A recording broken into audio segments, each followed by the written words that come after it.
an incredible addition to the Texas economy and, of course, to Houston, Dallas, and all places in between.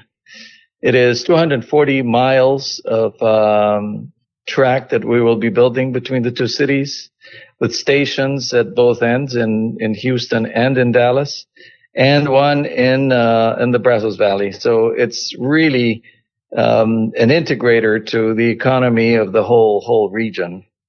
It will go 205 miles an hour. It'll be able to transport folks from one end of the system to the other within 80 minutes or so, and really transforming the way we travel.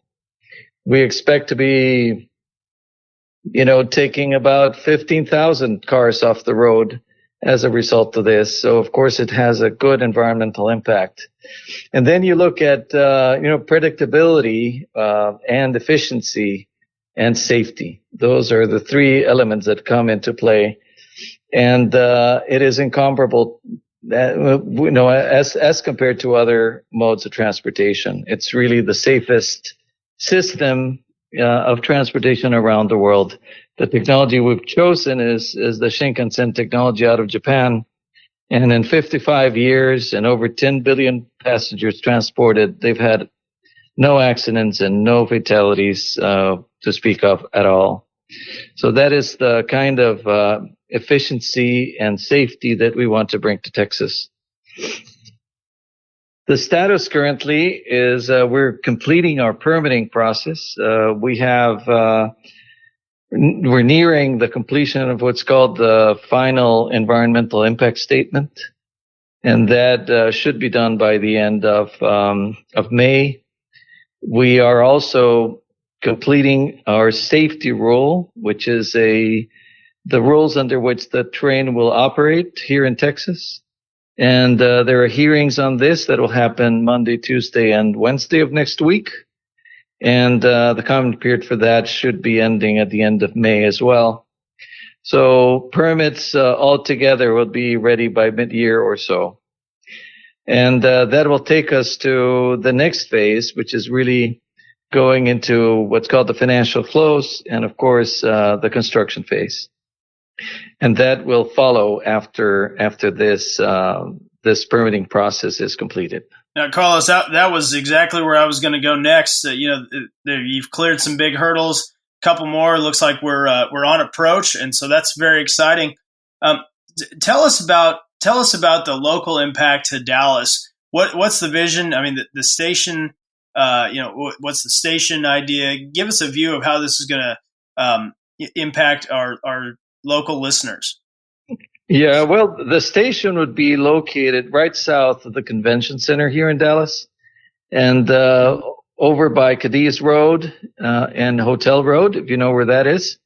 So that intersection is where the station would be, and it would connect pretty efficiently to the convention center, and of course to DART and to other modes of transportation.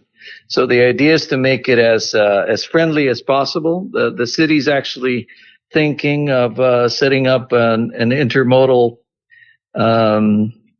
station or hub right next to our station. So that would be incredibly positive for us and for all folks living in the Dallas area.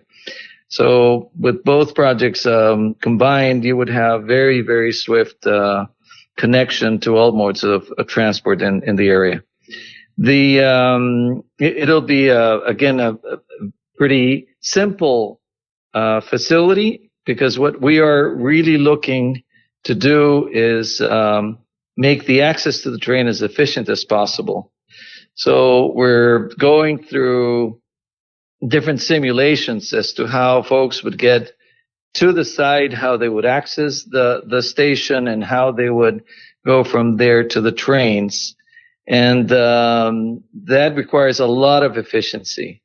So the idea is that from the curbside to the train, you'll be at the platform within a minute or a couple minutes.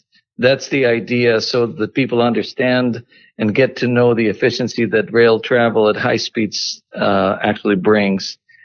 And so that in general would be what the station would look like.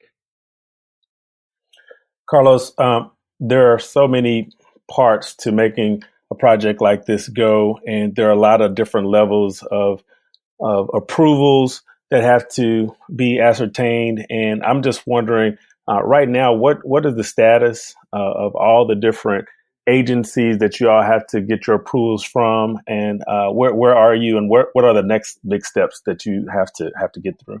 Sure, absolutely. This is by no means a single effort. You know, it's teamwork all the way. This is what all of these initiatives are.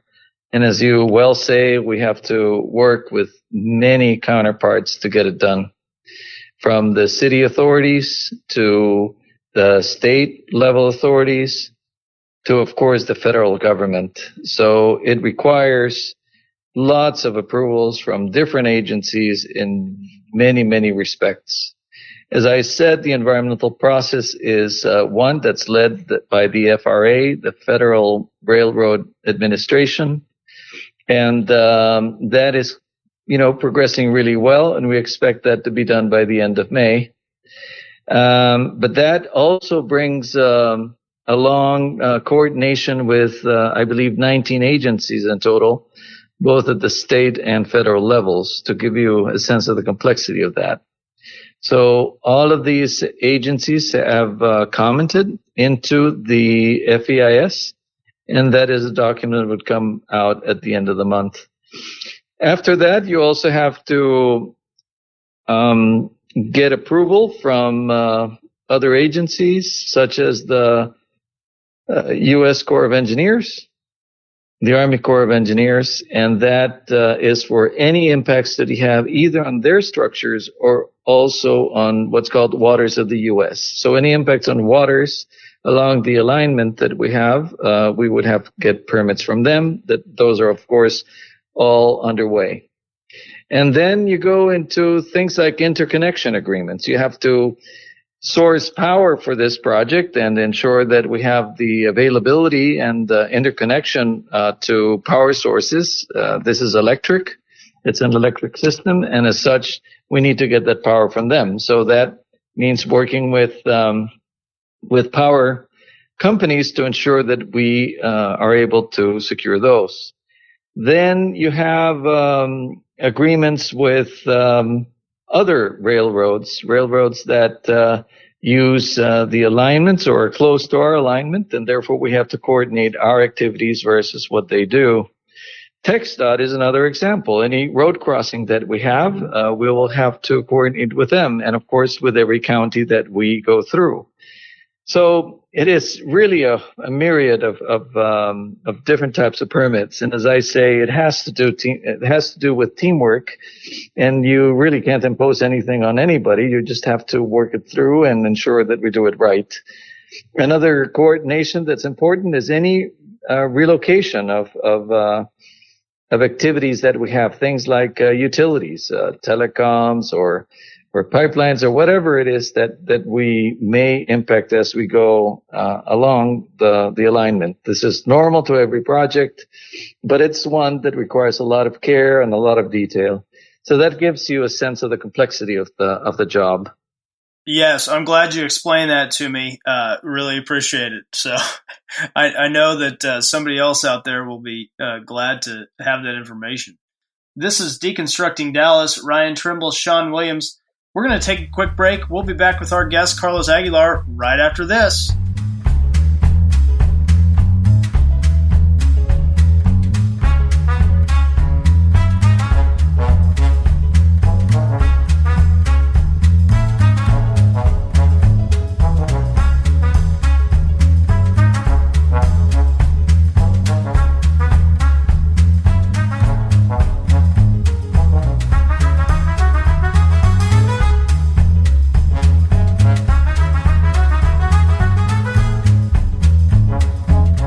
Welcome back. This is Deconstructing Dallas. I am Shawn Williams with my co-host Ryan Trimble, and we are so excited to have Carlos Aguilar on with us. He is president and CEO of Texas Central. Carlos, one thing that's on many people's minds right now is jobs. Obviously, in light of the global pandemic that we find ourselves in, unemployment is going up. People have been furloughed. Some folks are taking a pay cut. And, this project stands to bring, I've seen it and understand there's a lot of jobs that'll be coming to Texas as a result of this project. But I'd love to hear you expand a little bit more on what that means and what this project will mean for Texas. Thank you so much. Yeah, the timing for the project is really becoming crucial to help the Texas economy. And I would even go beyond that, the U.S. economy in terms of the supply chain that we have for the project.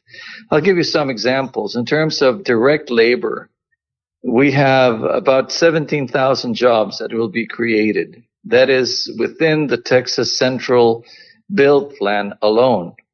So folks between Dallas and Houston working on the project, about 14,000 craft workers, and close to 3,000 engineering level and project management level folks. So it is a lot of jobs at a time when we most need them. And not only that, after we start the construction phase, within the first year, we could have more than a third of those jobs already hired and working full time. So around 6,500 folks could be on the ground within 6 months or so. It is really important that we look at this impact and how quickly that would come to be. You look at economic impact, and just the supply chain for the project generates something like $10 billion worth of U.S. purchases. And that's everything from, close to 1 billion pounds of rebar to 5 or 6 million cubic yards of concrete. And that is, twice the size of the Hoover Dam, to put it in perspective. So it is really an incredible amount of material that we have to source out of plants all over Texas and all over the United States. So really large economic impact, and of course jobs that come with it. It is in the tens of billions of dollars that we would inject into the economy within the next 5 or 6 years. Yeah, that's really amazing, and just the jobs alone piece is amazing. Can you tell us a little bit more about how it'll amplify both the Dallas and the Houston economies specifically?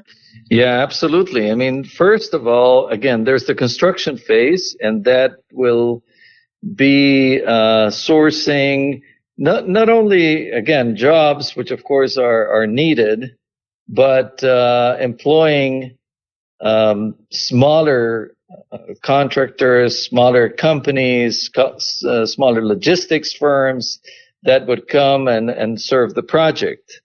And just in the minority and women-owned business categories, we're targeting something like $4 billion of sourcing, and all of that would be local sourcing. To give you a sense of the impact that it would have, not only with the big contractors, but with everybody else. Things like how many drilling machines we need to do the drill shafts for the viaducts for the project. It is about 700 units at a time. So we will be building a lot of this project at a very fast pace, and that requires up to things like 700 boring machines or drilling machines. So that gives you a sense of the magnitude and broad impact it has. And I'm very glad to say that the detail with which this has been put together brings that kind of certainty. We've looked at, what supply of equipment there is, what supply of labor there is in the local economy, who all of these vendors could be. And the priority will be, without a doubt, to local. This is, rural, minority, veteran-owned businesses that will help us do this. So really very broad impact, not only in terms of large impact, but also distributed into the economy. Carlos, this is obviously a new way of travel for people in America. But as we're looking at